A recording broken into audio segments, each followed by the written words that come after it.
ఈ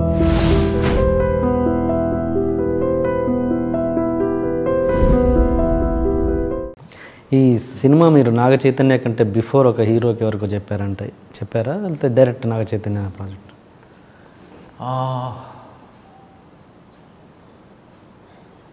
చాలామంది బౌన్స్ చేశాను, నరేట్ చేశాను కథని. ఆటోనో సూర్య కథని దాదాపు ఈజీలీ 4-5-6 హీరోస్కి చేసి ఉంటాను. అంటే నాకు కథ ఏమవుతుందంటే డిఫరెంట్ ఫేజెస్లో ఎవాల్వ్ అవుతూ ఉంటుంది కదా. అంటే ఒక హాఫ్ అన్ అవర్ ఐడియాగా ఉన్నప్పుడు ఒక పర్టికులర్ పర్సన్కి చెప్పడము, ఇంకో 1 అవర్ ఐడియాగా వచ్చినప్పుడు ఇంకొకటి చెప్పడము, ఇలా ఆ ఎవల్యూషన్ ప్రాసెస్లోనే పిచ్ చేసేవాడిని. ఓకే. సో కొంతమంది కనెక్ట్ అయ్యి కొంత దూరం ట్రావెల్ అయ్యారు. ఆ తర్వాత ఆ టైంకి వాళ్ళకి ఓకే ఒక రొమాంటిక్ యాక్షన్ చేయాలని ఉంది నాకు ఈ టేస్ట్లో, I don't want get into politics అని చెప్పి ఇంకొక పొలిటికల్ ఫిల్మ్ అని చెప్పేసి, అంటే వాళ్ళ లైనప్ ప్రకారము బట్ స్టోరీకి కనెక్ట్ అవుతూ ట్రావెల్ అయినా కూడా ఆ మూమెంట్లో వాళ్ళు తీసుకోవాల్సిన డెసిషన్ వల్ల వేరే సినిమాకి వెళ్ళడము, ఇట్లా జస్ట్ 5 డెఫినెట్గా 5-6 మంది హీరోలతో ట్రావెలింగ్ జరిగింది. ఎందుకంటే చాలాసార్లు మనం ఒక కథ చెప్పడం, కథ నచ్చింది వెంటనే ప్రాజెక్ట్ అయిపోవడం అనేది జరగదు ఒక బ్యాండ్విడ్త్ దాటిన తర్వాత. అలా సినిమాలు చేయాలంటే మనం కథ రాసుకొని ఒక జస్ట్ అలా పిక్ చేసుకొని అంటే ఆడిషన్ చేసి అంటే ఒక రేంజ్ ఆఫ్ సినిమా లాగా చేసుకుంటే అలా వర్కౌట్ అవుతుంది. దిస్ ఇస్ ఇట్ అని చెప్పేసి.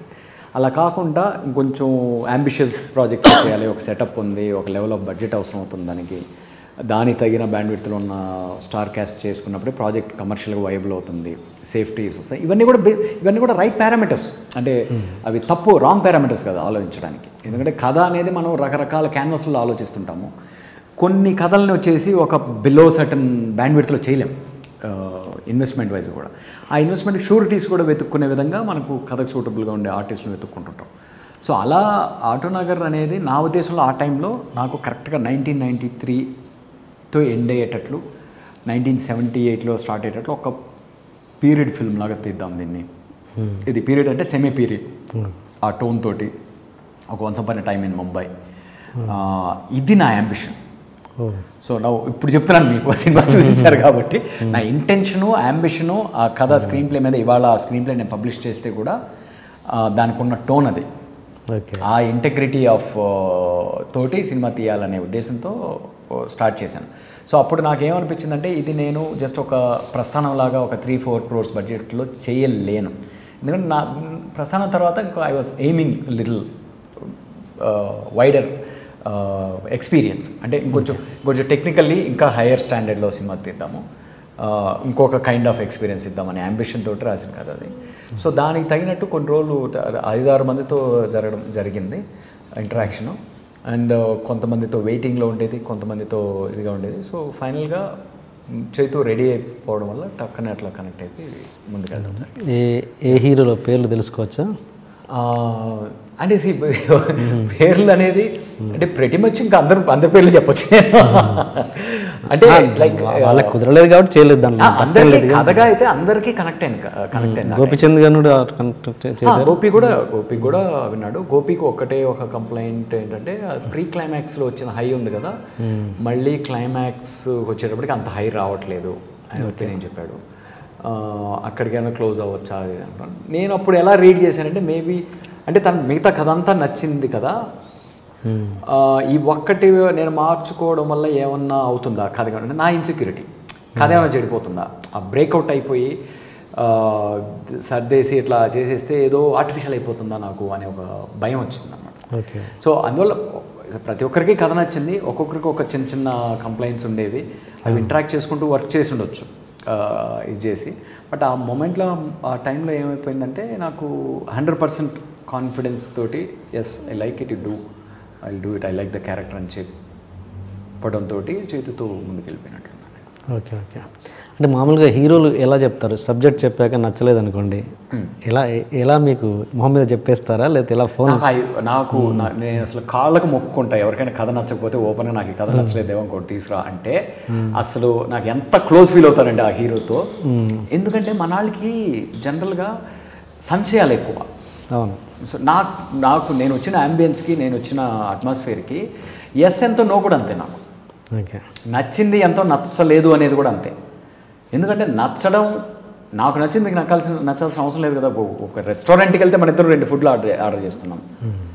అలాంటప్పుడు నేను ఇట్లా బలంగా నమ్మి నా మూడ్ తోటి నా పర్సనాలిటీ తోటి మీకు చెప్పిన కథ మీకు నచ్చాల్సిన రూలే లేదు.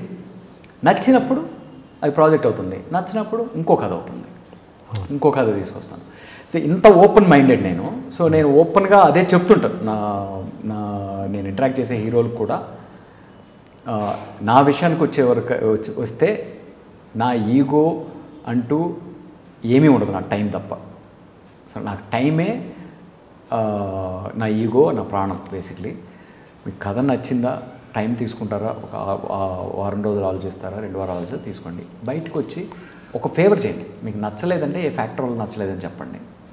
రైట్, ఇది వర్కౌట్ కావట్లేదు, ఇది వర్కౌట్ కావట్లేదని చెప్పండి. అది నాకు హెల్ప్ అవ్వచ్చు. ఎందుకంటే యాజ్ ఓకే ఏదైనా లింకులు ఇది అవుతున్నాయి, దాన్ని ఇంప్రూవైజ్ చేసుకొని మళ్ళీ వస్తానా, లేకపోతే ఇంకో దగ్గరికి వెళ్తానా, దట్స్ ఫైన్. ఆ ఫేవర్ చేయగలిగితే ఓకే. అదర్వైజ్ అది చేయకపోయినా పర్లేదు. At this moment, at this point of the time